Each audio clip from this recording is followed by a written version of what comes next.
A respected deputy sheriff from Florida vanished two teenage girls during what seemed like a routine patrol stop, leaving their families desperate for answers. But when the girls miraculously escaped 3 days later, what they revealed about their captor would shock the entire law enforcement community and expose the horrifying truth about the man they trusted to protect them. The summer heat in Martin County, Florida was oppressive on that July morning in 1972. Nancy Trotter, 18, and Paula Wells, 17, had arrived in Florida just 2 days earlier from up north. They were typical teenagers of their era, adventurous, trusting, and eager to experience life beyond their small hometown boundaries. The girls had saved up money from part-time jobs, packed their belongings into backpacks, and set off to discover what Florida had to offer. Neither could have imagined that their vacation would bring them face to face with pure evil wearing a badge. That morning, they had checked out of their motel near Stewart, planning to hitchhike to Jensen Beach.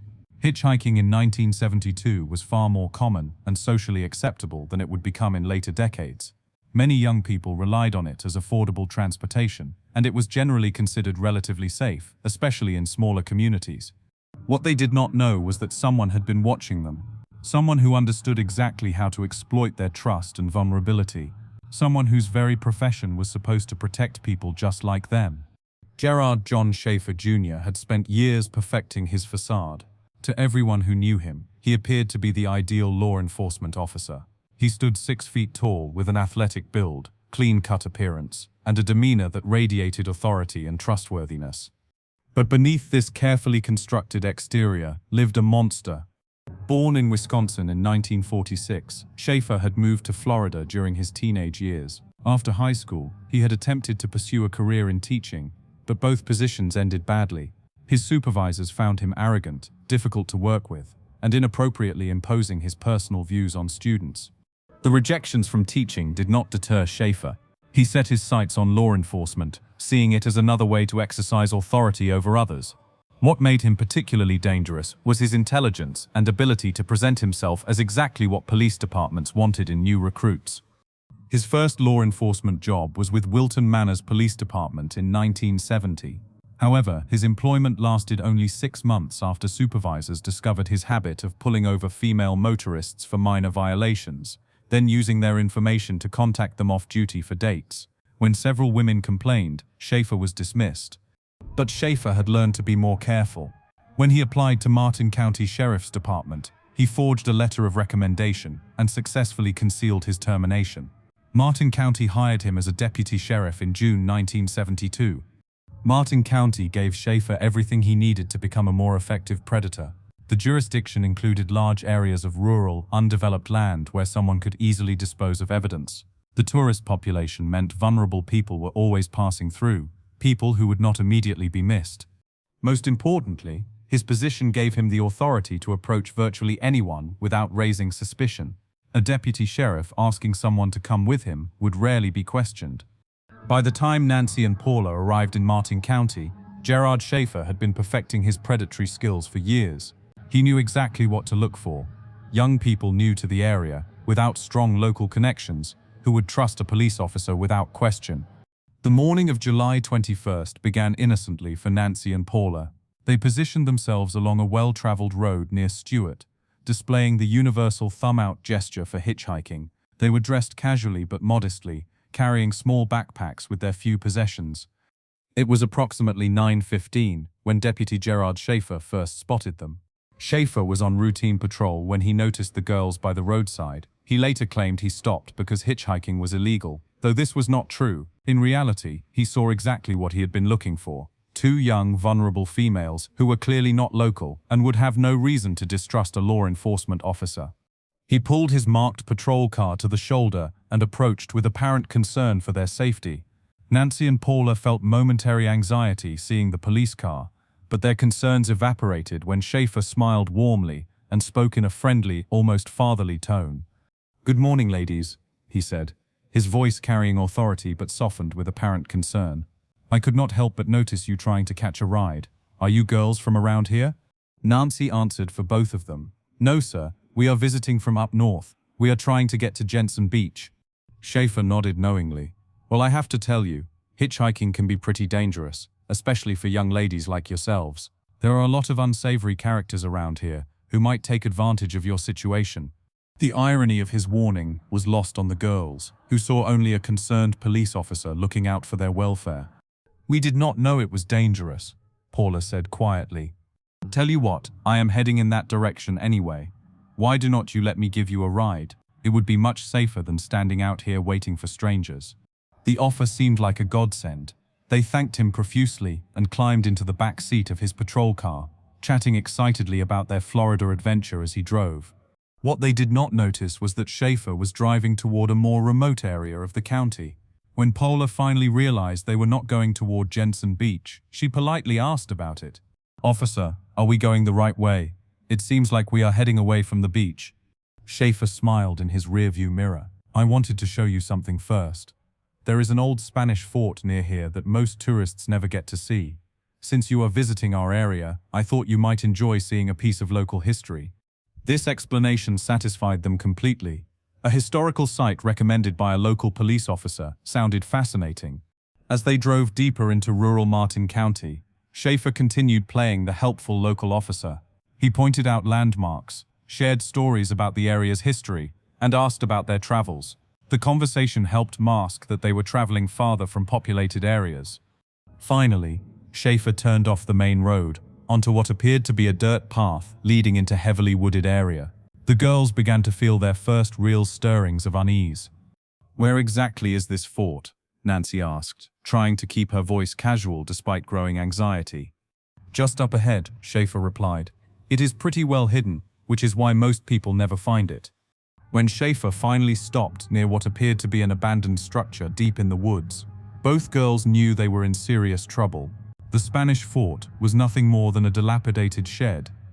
"This does not look like a historical site," Nancy said, fear now clear in her voice. Schaefer turned to look at them, and for the first time, they saw his expression without the friendly mask. The warm, concerned police officer was gone, replaced by something cold and predatory. "You are right," he said quietly, "it is not." What followed would be seared into Nancy and Paula's memories forever. The friendly police officer had vanished completely, replaced by someone whose cold, calculating demeanor revealed his true intentions. Schaefer ordered both girls out of the patrol car, his hand resting on his service weapon. They emerged slowly, desperately searching for any possible avenue of escape. They were surrounded by dense forest, with no visible trails except the path they had traveled. "Listen carefully," Schaefer said, his voice now devoid of earlier warmth. "You are going to do exactly what I tell you to do, when I tell you to do it. If you cooperate, things will go easier for you. If you try to run or fight, things will go very badly." From his patrol car's trunk, he retrieved items that made his intentions horrifyingly clear: handcuffs, rope, and other restraints he had obviously placed there in preparation for exactly this scenario. The next 3 days became a blur of terror. Schaefer bound them with rope and secured them to trees in a manner that forced them to remain standing to avoid choking. The psychological torture was as cruel as the physical restraints. He would disappear for hours, leaving them alone to wonder if he would return or if they would simply be left to die. When present, he alternated between periods of violence and strange attempts at normal conversation. He would inflict pain and terror, then act as though nothing unusual was happening. He talked about his job, his interests, and his knowledge of the area, all while keeping them bound and helpless. The girls quickly learned their survival depended on staying alert and looking for any opportunity to escape.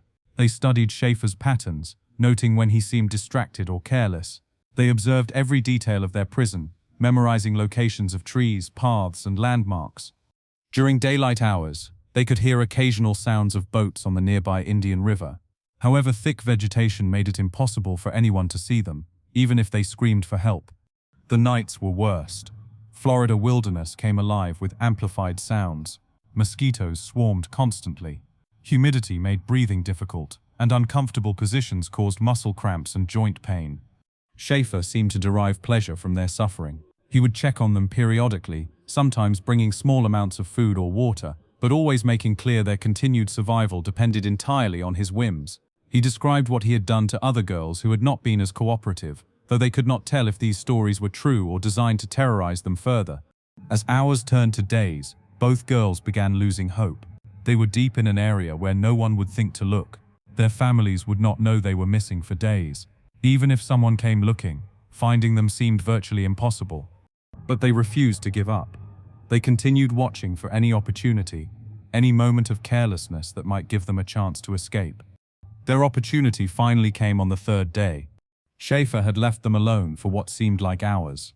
Nancy had been working at the ropes binding her wrists and had managed to create just enough slack to possibly slip one hand free. Paula watched anxiously as Nancy continued working at her restraints. The rope was rough and had rubbed her wrists raw, but she ignored the pain and continued to twist and pull. Finally, with persistence and desperation, she managed to work one hand free. Moving as quickly and quietly as possible, Nancy untied her remaining restraints and freed Paula. Both girls were stiff and weak from their ordeal, but adrenaline gave them strength. They had no idea which direction would lead to safety, but staying meant certain death. Running at least gave them a chance. They began making their way through dense forest, trying to move quickly while staying quiet. Every sound seemed amplified. Every shadow looked like it might be Schaefer returning. As they struggled through underbrush, they gradually became aware of water sounds nearby. They realized they were approaching the Indian River. If they could reach the water, they might signal for help, or at least determine which direction led to civilization. The forest seemed endless. Branches caught their clothes and hair. Thorns scratched their arms and legs, but they pressed on, driven by knowledge that capture meant death. Finally, they broke through the tree line and found themselves on the banks of the Indian River. The sight of open water and distant lights across the river was the most beautiful thing either had ever seen. They decided to follow the shoreline, hoping it would lead to a boat ramp, marina, or residential area. The terrain was challenging, with thick vegetation, muddy areas, and fallen trees blocking their path. Their legs were weak from 3 days of restraint, but fear kept them moving. After what seemed like hours of struggling through difficult terrain, they saw lights from what appeared to be houses ahead. The first house they approached was dark, but the next showed lights inside with a car in the driveway. Paula knocked while Nancy stood behind her, both trying to look unthreatening despite their disheveled appearance. "Who is there?" called a woman's voice from inside. "Please help us," Paula called back, her voice breaking with exhaustion and fear.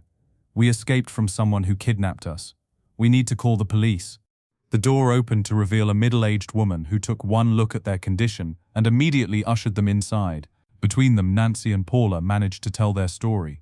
The woman listened with growing horror and immediately called the Martin County Sheriff's Department. Within minutes, deputy sheriffs arrived. The girls were initially terrified seeing the uniforms, remembering their captor had also worn a deputy's uniform. However, the responding officers were gentle and professional, and the woman stayed with them for reassurance. The deputies were shocked by what they heard. The idea that one of their colleagues could be responsible for such crimes was almost impossible to believe. However, the girls' detailed description of their captor and his patrol car left little doubt. The Martin County Sheriff's Department was in crisis. One of their deputies had been arrested for kidnapping and assault, based on testimony from 2 teenage girls who had escaped after 3 days of captivity. Detective Lieutenant Richard Brace was assigned to lead Schaefer's interrogation. The interrogation room was small and windowless, with concrete block walls, a metal table, and 3 chairs. A recording device sat ready to capture every word. When Schaefer was brought in on July 24th, he appeared relaxed and confident. He was still wearing his deputy's uniform, though his badge and weapon had been confiscated. His demeanor suggested someone mildly annoyed by an inconvenience rather than terrified by serious criminal charges. "Good morning, Gerard," Detective Brace began. "This conversation is being recorded, and you have the right to have an attorney present." "I understand," Schaefer replied steadily. "I do not think I need an attorney. I have not done anything wrong." "Gerard, tell me about your activities on July 21st. Schaefer appeared to think. "I started my shift at 8 in the morning. I was assigned to patrol the northern section of the county." "Did you encounter 2 teenage girls who were hitchhiking near Stewart?" "Oh yes, I did stop to talk to 2 girls who were trying to catch a ride. I was concerned about their safety." "Did you offer them a ride?" "I may have. I often help stranded travelers. It is part of community service." "Where did you take them?" "I gave them a ride toward their destination. I believe they said Jensen Beach." "Did you take them directly to Jensen Beach?" "Well, no, I had other duties. I dropped them off where they could catch another ride."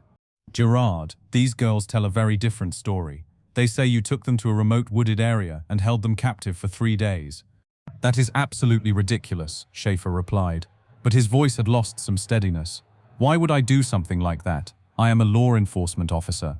They described the location in detail. They say there was an old wooden structure you claimed was a Spanish fort. I have no idea what they are talking about. With each question, Schaefer's demeanor became more defensive. His calm confidence was giving way to visible agitation. While Schaefer was being interrogated, search teams were finding disturbing evidence at the location described by the victims. The old structure was exactly where the girls said it would be, and the area showed clear signs of recent activity, inconsistent with its remote, abandoned nature. Rope fibers were still attached to trees where the girls described being restrained. The ground showed signs of disturbance, suggesting someone had been standing there for extended periods. But as the search expanded, investigators found items suggesting this location had been used for similar purposes before. Buried around the area were pieces of clothing, jewelry, and personal items clearly belonging to young women. Some appeared to have been in the ground for months or years. When this information was relayed to Detective Brace, he returned to the interrogation room with powerful new leverage. "Gerard, our search teams found the location where you held Nancy and Paula. Everything they described was exactly as they said." Schaefer looked up with apprehension. "What do you mean?" "We found the trees where you tied them up. We found rope fibers matching their description. But that is not all. We found other things. Things suggesting Nancy and Paula were not your first victims." For the first time, Schaefer appeared genuinely frightened. "We found clothing, Gerard. Women's clothing buried around that site. We found jewelry, personal items that belonged to young women, some buried for a long time. I do not know anything about that. We are going to identify the owners of these items. We are going to match them to missing persons reports. When we do, we will discover how many other victims there have been." The mention of additional victims and potential murder charges caused visible distress. When Brace mentioned the possibility of the death penalty, Schaefer finally requested an attorney. Formal charges against Gerard Schaefer were filed on July 26th. Initially charged with aggravated assault and false imprisonment, additional charges quickly followed as evidence mounted. 2 weeks later, Schaefer was charged with first-degree murder of Susan Place, 16, and Georgia Jessup, 17, two teenage girls from Broward County who had disappeared the previous September while hitchhiking. Their remains were discovered in the same area where Nancy and Paula had been held, and evidence at Schaefer's residence directly linked him to their deaths. The murders were particularly brutal, involving torture and sexual assault before the girls were killed. Over the following months, investigators connected Schaefer to as many as 28 additional disappearances and murders. The trial began on October 1, 1973. Prosecutor Robert Stone methodically presented evidence against Schaefer, including devastating testimony from Nancy and Paula, who courageously described their ordeal in detail. Physical evidence was equally compelling. Forensic experts testified about rope fibers, personal items, and evidence connecting Schaefer to multiple victims. Perhaps most damaging were Schaefer's own writings discovered at his home. Detailed fantasies about kidnapping, torturing, and killing young women, including what appeared to be factual accounts of actual crimes. The defense attempted to portray Schaefer as mentally ill, but this was undermined by evidence showing careful planning, elaborate steps to avoid detection, and his maintained facade as a law enforcement officer. Against his attorney's advice, Schaefer insisted on testifying in his own defense. His testimony was disastrous. He appeared arrogant and showed no remorse. When questioned about specific victims, he seemed to take pleasure in discussing details of their suffering. The jury deliberated only 2 hours before returning guilty verdicts on all charges. Judge Trowbridge sentenced Schaefer to 2 consecutive life terms without parole. "Mr. Schaefer," the judge said, "you have committed crimes that shock this community's conscience. You used your position not to protect innocent citizens, but to prey upon them in the most brutal manner imaginable." Schaefer was transferred to Florida State Prison, where he spent 22 years before being stabbed to death by a fellow inmate on December 3, 1995. The case of Gerard Schaefer serves as a stark reminder that evil can hide behind the most trusted facades in society. His crimes exposed vulnerabilities in systems of trust and accountability that continue to resonate today. The immediate impact was on law enforcement hiring practices. Before Schaefer's case, many departments relied on relatively superficial background checks. The idea that someone could successfully deceive multiple agencies and use a law enforcement position to prey on victims was considered unlikely.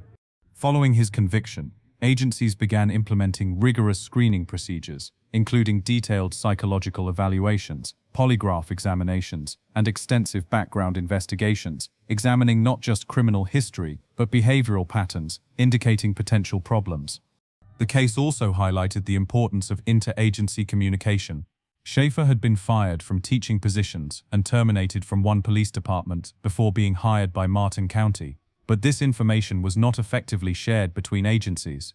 For the general public, Schaefer's crimes reinforced important lessons about personal safety and situational awareness. While it is important to trust law enforcement, it is equally important to remain alert to warning signs. Nancy and Paula's initial trust was completely appropriate, but their growing unease as he drove them to increasingly remote locations represented good instincts that ultimately saved their lives. The case demonstrates the importance of listening to and believing victims who come forward. Nancy and Paula's story was so shocking it could have been easily dismissed if investigators had not taken their claims seriously. Their courage in escaping and testifying prevented countless future victims from suffering the same fate. It brought closure to families who had been wondering what happened to their missing daughters. The psychological impact extended beyond immediate victims. The entire Martin County community was forced to confront that someone they trusted to protect them had actually been their predator. This betrayal had lasting effects on community relationships with law enforcement.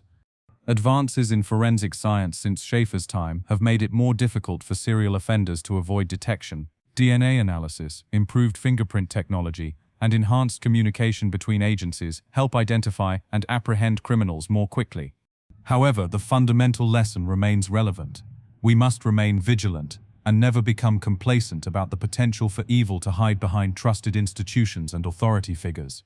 Nancy and Paula's experience demonstrates that survival is possible, even in desperate circumstances. By staying alert, working together, and refusing to give up hope, they overcame a predator who had all the advantages of authority, terrain familiarity, and superior physical strength. As we reflect on this case today, we can honor those who did not survive by working toward a society where such crimes are prevented. This means maintaining strong institutional safeguards, listening to and supporting victims, and never forgetting that the price of safety is eternal vigilance. The story reminds us that evil is real and can emerge from unexpected places, but it also shows that good people, working together and refusing to accept injustice, can ultimately triumph over even the most determined predators. If you found this case as shocking as we did, make sure to subscribe to Criminal Mind Cortex for more incredible true crime accounts that will leave you questioning everything you thought you knew about trust and authority. Hit that notification bell so you never miss our latest investigations into the most mind-bending cases from around the world.